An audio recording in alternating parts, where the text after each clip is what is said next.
विचार रखा, पक्ष और विपक्ष ने भी चर्चा की, सभी के विचार स्वागत योग्य है। आदरणीय विपक्ष ने अपने विचार में चर्चा, आरोप भी लगाए, प्रति आरोप भी लगाए। अच्छी बात है, आरोप लगाना आपका धर्म है, लेकिन कुछ आरोप के सच्चाबासी भी देते, कह रहे ये अच्छा काम हुआ है। मैं ये कह सकता हूं कि हमारी सरकार आते ही जो बजट आपको मिला है, ऐसा पहला बजट कभी नहीं आया। मेरा भी तीसरी बार यहां नहीं। आदरणीय, हम सब की सोच है, अपन चाहते हैं कि किसी भी तरीके से अंतिम छोर में बैठा हुआ मेरा भाई, उस सब का कल्याण हो।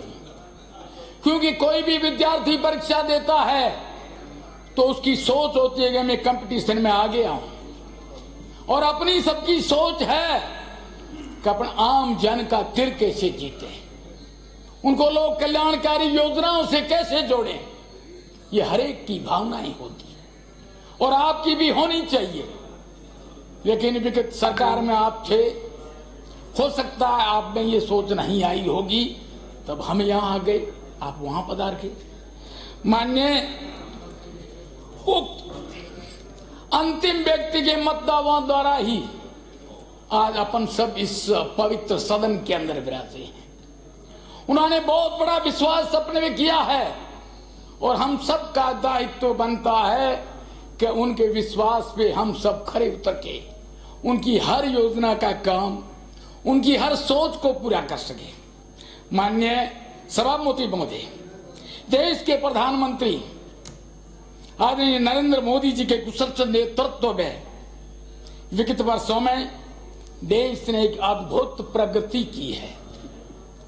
हाल ही में 2025 और 26 का केंद्र का बजट, ये बजट जन केंद्रित और विकासोन्मुखी बजट है। माननीय मैं वित्त मंत्री श्रीमती निर्मला सीतारमण जी को उनके 8वें बजट के लिए बधाई देता हुए, बजट देश की आर्थिक प्रगति और सामाजिक कल्याण की दिशा में एक महत्वपूर्ण कदम है। आदरणीय, ये बजट राजस्थान समेत देश के सर्वांगीण विकास की दिशा में एक सहायक कदम होगा।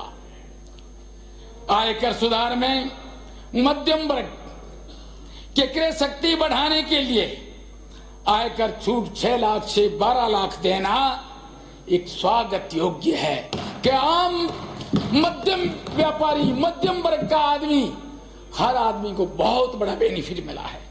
ये बजट न केवल परिवार को राहत देगा बल्कि अर्थव्यवस्था को भी गति प्रदान करेगा। आदरणीय, हम सब की सोच है कि देश हमारा प्रथम, हमारा मूल मंत्र कि हमारा देश प्रथम हो।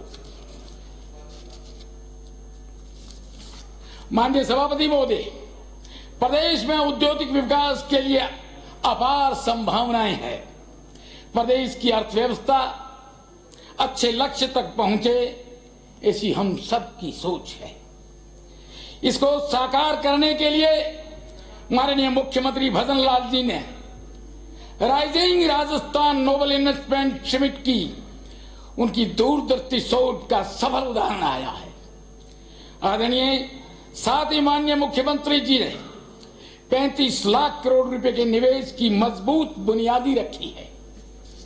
माननीय सभापति महोदय, प्रदेश के माननीय पूर्व मुख्यमंत्री का भी एक लक्ष्य था और सोच थी।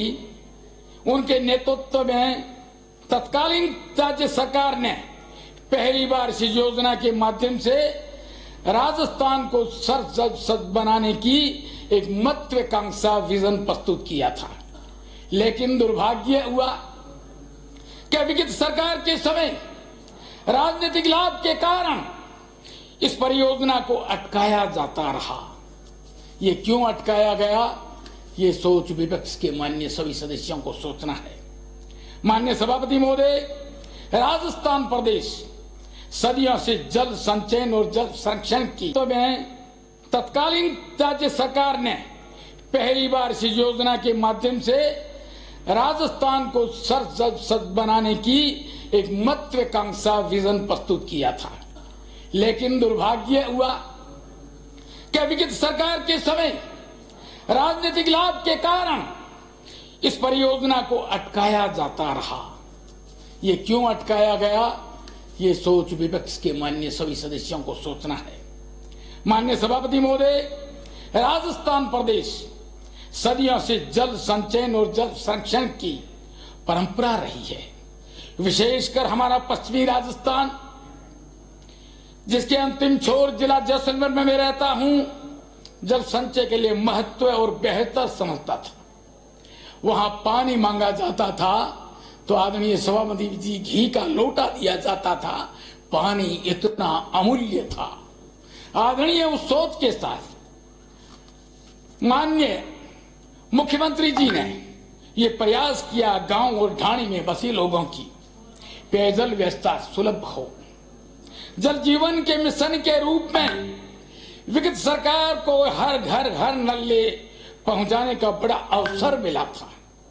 दुर्भाग्य हो से उन्हें इसे शुरू करने का अपना कीमती समय जाया किया। आपके पास बहुत बड़ा समय था, बहुत बड़ी सोच थी कि इस जल जीवन मिशन को आम ढाणी और गांव तक पहुंचे। कार्य शुरू किया तो ये बहुत सारे घोटाले आदरणीय हुए और उसका मैसेज, उस प्रदेश पूरे का मैसेज देश में बदनामी के लिए हुआ। ये आप और हम आम जन को पता हो गया। माननीय हम सभा, अब हमारी सरकार इस स्थिति को सुधारने के लिए जुटी है। आदरणीय जैसलमेर की अलग जिला है और मानव पेयजल के लिए आपने इस जल जीवन में 55 लीटर दिया है। आदरणीय हम पशुपालक हैं, हम चाहते हैं कि हम भी पिए और हमारी पशु भी प्यासे नहीं रहे। लेकिन जिस योजना के हिसाब से 55 लीटर पानी मिलेगा, उसमें पशुधन को भी जोड़ा जाए ताकि हमारा पशु भी वहां प्यासा न रहे। माननीय सभापति महोदय, गत सरकार के समय प्रदेश ऊर्जा के क्षेत्र में अंधेरे में डूबा था। कोयले की कमी, ऐसी विकट परिस्थितियों में हमारी सरकार ने सेवा का दायित्व संभालने के साथ केंद्र सरकार के माननीय नरेंद्र मोदी जी के मार्गदर्शन में छत्तीसगढ़ सरकार से सामान्य बिठाकर कोयला लेकर थर्मल इकाइयों को शुरू करवाया। ये आप और हम सबको पता है। माननीय सभापति महोदय, हम चाहते हैं ऊर्जा के क्षेत्र में आदरणीय जैसलमेर को विशेषकर सोलर में आपने चुना है, हम उसका स्वागत करते हैं। माननीय, निवेदन करना चाहता हूं कि जैसलमेर एक ऐसा क्षेत्र है कि पूर्व में बहुत सारी सेटलमेंट की भूलें हैं। हमारे पूर्वजों ने कई वृक्ष लगाए थे, चाहे वो खेजड़ी हो, चाहे वो जाल हो, चाहे वो बोलरी हो, और उसका हमने नाम दिया था कि मुंहमुखी ये हमारी ओरण है, इन देवताओं के नाम होगी। और गांव के अंदर इस प्रकार के आघोर थे, तो तालाब हो चाहे पशु वितरण के लिए जगह हो। लेकिन भूल इतनी रही आदरणीय कि उसको सेटलमेंट के रिकॉर्ड में हम दर्ज नहीं करा पाए। चाहे उसको शिक्षा की कमी समझो, चाहे हमारी खुद की भूल समझो, तो मैं निवेदन करना चाहता हूं, सोलर आएगा। बहुत बड़ा क्षेत्र राजस्थान में जैसलमेर जिला है, अब लगाइएगा, हम स्वागत करते हैं। लेकिन हम ऐसी जगह चॉइस आपको देना चाहते हैं जहां इस प्रकार का ओरण विद्यमान नहीं हो। बगैर ओरण विद्यमान के भी हमारे पास जमीन है और आपके पास उसका रिकॉर्ड है। आदरणीय ओरण, खेतों के आघोर, हमारे एनिकट्स के आघोर, हमारे तालाब के आघोर, और हमारी जो ओरण विद्यमान आज है उसको छोड़कर आगे जगह दिए जाए, जिससे कि ऊर्जा पैदा हो, मेरे जैसलमेर को भी मिले और मेरे पूरे राजस्थान को मिले। ऐसी हमारी कामनाएं हैं। आदरणीय माननीय सभापति महोदय, साथ में प्रदेश के मुखिया का भी विजन है कि हमारा प्रदेश ऊर्जा से क्षेत्र में कैसे आत्मनिर्भर बने, ये लक्ष्य आपने जो सोचा है आदमी, ये लक्ष्य आपका पूरा हुआ है। आने वाले वक्त में हमने 1,000 10,000 किसानों को कृषि कनेक्शन भी दिए, 5,06,000 घरेलू कनेक्शन भी दिए, क्योंकि मेरा क्षेत्र बहुत लंबा है, क्षेत्रीय आबादी है। मैं धन्यवाद देता हूं माननीय मुख्यमंत्री जी को और माननीय देश के मुखिया आदरणीय नरेंद्र मोदी जी को, जिन्होंने इस सोच के साथ देखा कि क्षेत्रीय आबादी के गांव को लाइट कैसे पहुंच सके। आज हम खुशहाल हैं, हर घर उजाला है, और जब सीमांत पे हम खड़े रहते हैं तो आम जगह तक ये लाइट लगती है कि कहीं ये शहर तो नहीं है। इसलिए मैं बारंबार धन्यवाद देता हूं माननीय मुख्यमंत्री जी को। आदरणीय, विशेषकर मैं धन्यवाद देता हूं, अभी आदरणीय पूर्व सीनियर सदस्य ने कहा था कि एक भी ऐसा जीएसएस बताओ जो पूर्णिमा में दावे के साथ कह सकता कि मेरे यहाँ से 2 जीएसएस काम सुचारू और चालू भी हो गया है, दूसरे भी जीएसएस आने वाले समय में होंगे। आदरणीय सभापति जी 2 मिनट और दीजिए ताकि थोड़ा सा पेपर बताऊं, ये मेरी विशेष व्यथा है। आदरणीय, हम चाहते हैं, अभी बातें हुई कि गत सरकार के समय पेपर लीक, नकलबाजी, हमने उस पे अंकुश लगाया और आदरणीय इस चीज को सोच किया। आज एक भी ऐसा कोई नकल गिरोही नहीं पकड़ा और कोई परीक्षा स्थगित नहीं हुई। ये सबसे बड़ा काम है। आदरणीय थोड़ा सोचना ही पड़ेगा। आदरणीय, आप और हम सीट बिल्कुल नजदीक हैं, इसलिए थोड़ा मेरी तरफ भी ध्यान रखो। हरिओम। आदरणीय, हम चाहते हैं कि जिस हिसाब से आज सरकार की जो प्रोग्रेस हो रही है, सरकार के जो काम हो रहे हैं, उसमें से विशेषकर सड़क निधि के लिए निवेदन कर रहा हूं। आदरणीय, आपने सड़कें हमें दी और पूर्ति बजट की जो सड़कें घोषणा भी, उसका कार्य भी हुआ, लेकिन एक निवेदन आदरणीय और कर सकता हूं। जैसलमेर, मैंने पूर्व में भी कहा है, ये क्षेत्रीय आबादी का क्षेत्र है।